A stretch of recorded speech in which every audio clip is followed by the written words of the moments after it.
প্রিয় ছাত্রছাত্রীরা, আমি প্রকাশ। আর আজকের ক্লাসে আমি তোমাদের ক্লাস 8-এর গণিত প্রভাব বইয়ের কোষে দেখি 1.1-এর 2, 3 ও 4-এর দাগের অঙ্কগুলো করাবো। আমার চ্যানেলে যারা নতুন তারা চ্যানেলটিকে সাবস্ক্রাইব করো আর পাশে থাকা বেল আইকনটিতে প্রেস করো, যাতে সবার আগে নোটিফিকেশনটি পৌঁছে যায় তোমার মোবাইলে। তো চলো শুরু করা যাক। একের দাগে যে অঙ্কগুলো আছে, নিচের ছক কাগজে ছবি দেখি ওই ছবিগুলোর কতটা জায়গা জুড়ে আছে সেগুলো লিখি। তো এগুলো সেই প্রত্যেকটা বর্গাকার ঘরকে গুনতে হবে, এগুলো তোমরা নিজেরা করতে পারবে। তো আমি এই অঙ্কগুলো করাচ্ছি না, আমি অঙ্কটা করাচ্ছি তোমাদের দুইয়ের দাগ থেকে। তো দুইয়ের দাগের অঙ্কটা কী আছে? দুইয়ের দাগে আমিনাদের বাড়ির আয়তক্ষেত্রাকার উঠানের দৈর্ঘ্য 6 মিটার এবং প্রস্থ 4.2 মিটার। ওই উঠানের মাঝখানে 3.5 মিটার গুণিত 2.5 মিটার মাপের একটি আয়তক্ষেত্রাকার 17 ইঞ্চি পাতলাম। 17 ইঞ্চি বাদে বাকি উঠানের ক্ষেত্রফল হিসাব করে লিখি। আয়তক্ষেত্রাকার উঠানের ছবি আমরা এঁকে নেব। এটা হচ্ছে আমাদের আয়তক্ষেত্রাকার উঠান, যার লম্বাটা হচ্ছে দৈর্ঘ্য, মানে এখান থেকে এটা এটা বলেছে 6 মিটার, দৈর্ঘ্য হচ্ছে 6 মিটার। আর এর প্রস্থটা কত আছে না, প্রস্থটা আছে 4.2 মিটার, মানে এখান থেকে এটা হচ্ছে প্রস্থ, চওড়ার দিকটা হচ্ছে প্রস্থ। প্রস্থ আছে 4.2 মিটার, দৈর্ঘ্য আছে 6 মিটার আর প্রস্থ আছে 4.2 মিটার। এরপরে এই উঠানের মাঝখানে 3.5 মিটার গুণিত 2.5 মিটার মাপের একটি আয়তক্ষেত্রাকার 17 ইঞ্চি পাতলাম। মানে এই যে ভিতরে, উঠানের ভিতরে একটা 17 ইঞ্চি পাতা হয়েছে, তাহলে এর ক্ষেত্রফল মানে এটা তো 3.5 গুণিত 2.5, তাহলে এইটা আমাদের শেডেড জায়গা যেটা আছে, শেডেড পোর্শন, সেটা হচ্ছে আমাদের 17 ইঞ্চি। আমাদের এই 17 ইঞ্চিটা বাদ দিয়ে বাকি উঠানের ক্ষেত্রফল, মানে এই যে ডট ডট ডট ডট যে জায়গাটা খালি জায়গাটা রয়েছে, এই জায়গাটার আমাদের ক্ষেত্রফল নির্ণয় করতে হবে। তো আমি এটা লিখছি, আমিনাদের বাড়ির উঠানের দৈর্ঘ্য সমান 6 মিটার। আমিনাদের বাড়ির উঠানের প্রস্থ সমান 4.2 মিটার, মানে এটা হচ্ছে 4.2 মিটার আর এটা হচ্ছে 6 মিটার। তাহলে আমিনাদের বাড়ির উঠানের ক্ষেত্রফল সমান দৈর্ঘ্য গুণিত প্রস্থ, এর এককটা হয়ে যাবে বর্গ একক, সমান দৈর্ঘ্য কত ছিল, দৈর্ঘ্য 6, প্রস্থ কত আছে 4.2, এত বর্গ একক সমান। এরপর আমরা 4.2কে আমরা 6 দিয়ে গুণ করে নেব। 6 দুগুণে 12, 2, 4 6 24, একে 25, তাহলে 25.2 হলো এটা। তাহলে ক্ষেত্রফল হয়ে গেল 25.2।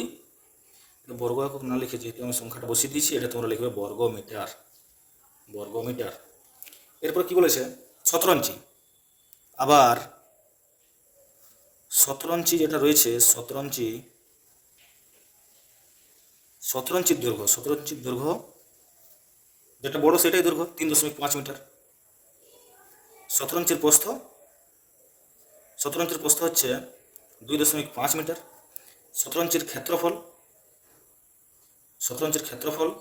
এটাও সেই দৈর্ঘ্য গুণিত প্রস্থ, এককটা হয়ে যাবে বর্গ একক। এবারে আমি দৈর্ঘ্য প্রস্থের মানটা বসিয়ে দেবো, 3.5 গুণিত 2.5 আর এককটা হয়ে যাবে বর্গ মিটার। এরপর 3.5 আর 2.5 আমরা এটা গুণ করে নেবো। দেখা যায় গুণ করে কত হয়, 5 5 25, 5 3 15, 16 17, 5 দুগুণে 10, 3 দুগুণে 6, একে 7, 5 7 7 একে 8, তাহলে একটা দুটোর পর দশমিক, মানে 8.75 বর্গ মিটার। তাহলে এখন 17 ইঞ্চি বাদে বাকি উঠানের ক্ষেত্রফল, বাকি উঠানের ক্ষেত্রফল 17 ইঞ্চি বাদে বাকি উঠানের ক্ষেত্রফল, মানে এইটা হচ্ছে আমাদের 17 ইঞ্চি, এই পোর্শনটা এটা হচ্ছে 17 ইঞ্চি। বাকি উঠান বলতে যেটা আমি ডট ডট ডট ডট দিয়ে আমি আগে একবার দেখিয়েছিলাম, এটা হচ্ছে বাকি উঠানের ক্ষেত্রফল। তাহলে এখন বাকি উঠানের ক্ষেত্রফল কি হবে না স্যার 25.2 তার থেকে 8.75। কেন 25.2 এর থেকে বিয়োগ হচ্ছে?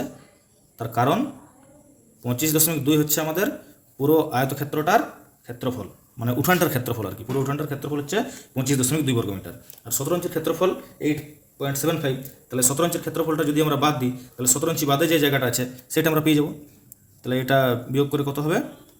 বিয়োগটা হচ্ছে আমি একটু সাইডে করে নিচ্ছি। 25.2 আর এটা হচ্ছে 8.75। এখানে একটা শূন্য দিয়ে দাও। 5 করে 10, 5 যেতে হাত থেকে 1, 7 থেকে 8, 8 তো 12, 4 দিতে হাত থেকে 8 কে 9, 9 করে 15, 6 দিতে হাত থেকে 1 করে 2, 1 দিতে। তাহলে এটা হলো আমাদের 16.45 বর্গমিটার। তাহলে এটাই হচ্ছে উত্তর, এটা অ্যান্সার। আচ্ছা, এরপরে দেখো 3 দাগের মধ্যে কি বলছে। অজন্তা হাউসিং কমপ্লেক্সের বর্গক্ষেত্রাকার পার্কের বাইরের চারদিকে 3 মিটার চওড়া একটি রাস্তা আছে। রাস্তা সমেত পার্কের পরিসীমা 484 মিটার হলে রাস্তাটির ক্ষেত্রফল হিসাব করি। তো প্রথমত হচ্ছে আমরা একটা ছবি এঁকে নেব। এটা করছি 3 দাগেরটা। তাহলে বর্গক্ষেত্রাকার, তার মানে একটা বর্গাকার হাউজিং কমপ্লেক্স আমরা তৈরি করব। এটা হচ্ছে বর্গাকার হাউজিং কমপ্লেক্স। তাহলে এর চারদিকে 3 মিটার চওড়া, চারদিকে 3 মিটার চওড়া একটি রাস্তা আছে। এর চারদিকে 3 মিটার, মানে এখান থেকে এর ডিস্টেন্স এটা হচ্ছে 3 মিটার। আবার এখান থেকে এর ডিস্টেন্স এটা হচ্ছে 3 মিটার। এখান থেকে এর ডিস্টেন্স এটা হচ্ছে 3 মিটার। আবার এখান থেকে এটার ডিস্টেন্স হচ্ছে 3 মিটার। হাউজিং কমপ্লেক্সের চারদিকে 3 মিটার চওড়া একটি রাস্তা আছে। তাহলে রাস্তা সমেত, অতএব রাস্তা সমেত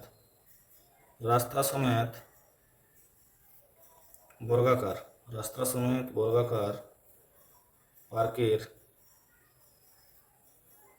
পরিসীমা কত দেওয়া আছে? এটা না রাস্তা সহ বর্গাকার পার্কের পরিসীমা দেওয়া আছে 484 মিটার।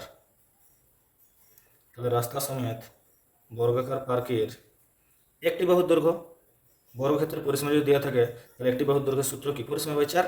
তাহলে একটি বাহুর দৈর্ঘ্য সমান হয়ে যাবে পরিসীমা বাই 4। এটা হচ্ছে একক, পরিসীমা বাই 4 একক। পরিসীমা হচ্ছে আমাদের 484। তাহলে পরিসীমাকে 4 দিয়ে যদি ভাগ করি, 4 12 48 আর 4 কে 4, তাহলে এটা হয়ে গেল আমাদের 121 মিটার সমান 121 মিটার। রাস্তা সমেত বর্গাকার পার্কের ক্ষেত্রফল কত? রাস্তা সমেত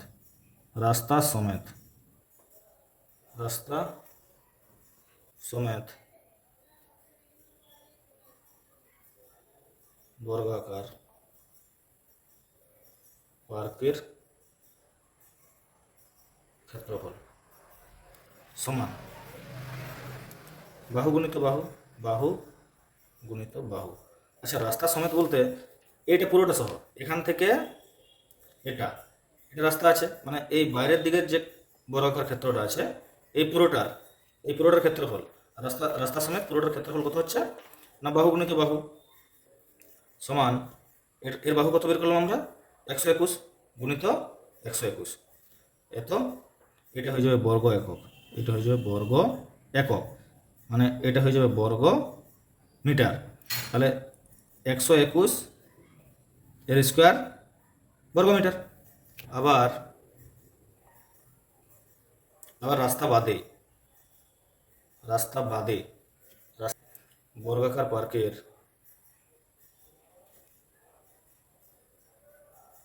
পার্কের প্রতিটি বাহুর দৈর্ঘ্য কত হচ্ছে? প্রতিটি বাহুর দৈর্ঘ্য রাস্তা সহ তো 121, আর রাস্তা বাদে মানে হচ্ছে এটা, এটা হচ্ছে রাস্তা বাদে ভিতরের অংশটা এটা। তাহলে রাস্তা বাদে বাহু দৈর্ঘ্য মানে এই দিকটা 3 মিটার বাদ যাবে আর এই দিকটা 3 মিটার বাদ যাবে, তাহলে এটা আমরা দৈর্ঘ্যটা পেয়ে যাবো। আর ভিতরেরটা যেহেতু বড় ক্ষেত্র, তাহলে বড় ক্ষেত্রে প্রত্যেকটা বাহু দৈর্ঘ্য সমান। একটা যদি আমি বাহু পেয়ে যাই তাহলে বাকি তিনটে সেম হয়ে যাবে। তাহলে 121 মাইনাস এদিক থেকে বাদ যাবে 3 মিটার আর এদিক থেকে বাদ যাবে 3 মিটার। তাহলে 3 গুণিত 2 সমান 6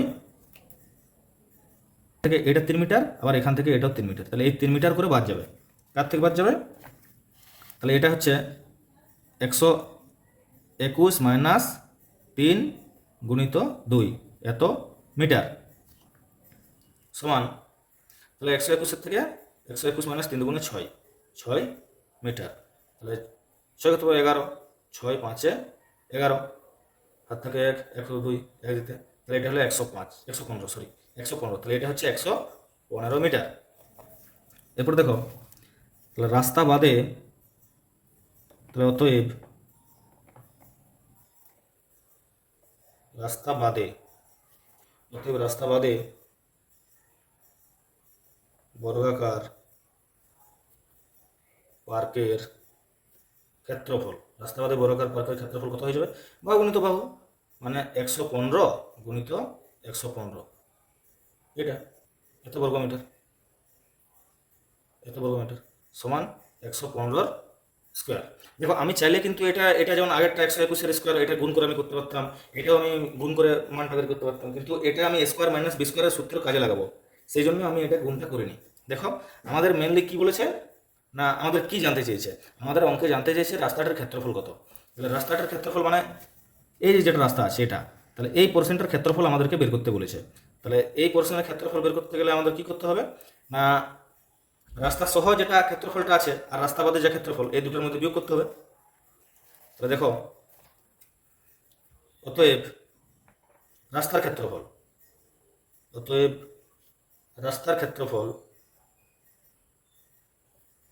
সমান এটা হয়ে যাবে 100, আমি গুণটা করিনি, এখন বুঝতে পারবে কারণটা যে কী কারণে আমি গুণটা করিনি। দেখো অঙ্কটা কত সহজ হয়ে যাবে, 115 স্কোয়ার। তাহলে দেখো এটা এ স্কোয়ার মাইনাস বি স্কোয়ার, এ স্কোয়ার মাইনাস বি স্কোয়ার, তার মানে কী সূত্র হয়ে যাবে? এ প্লাস বি ইন্টু এ মাইনাস বি। তাহলে এ প্লাস বি ইন্টু এ মাইনাস বি, এই সূত্রটা স্কোয়ার মাইনাস বি স্কোয়ারের সূত্র। তাহলে এটা যোগ করলে কত হবে? 5 একে 6, 2 একে 3, 1 একে 2, 236 গুণিত 5 কত 11, 6 দিতে হাত থেকে 1 একে 2, তুমি এগুলো 0 মানে এটা 6 হবে। 121 থেকে 115 বিয়োগ করলে 6 হয়। তাহলে এরপরে আমরা 236-এর সঙ্গে 6 গুণ করে দেখে নেব। 6 ছক 36-এর 6, 3 ছক 18, 18 3 18, 19 20 21, 21-এর 1 হাত থেকে 2, 6 2 12, 12 13 14, 1416। তাহলে এটা গুণ করে, আচ্ছা এর এককটা কিন্তু বর্গ মিটার হবে, হ্যাঁ এর একক হয়ে যাবে বর্গ মিটার, এর একক হয়ে যাবে বর্গ মিটার। তাহলে এটা গুণ করে কত হলো? 1416 বর্গ মিটার। বুঝতে পারলে? এটা হচ্ছে আমাদের রাস্তার ক্ষেত্রফল।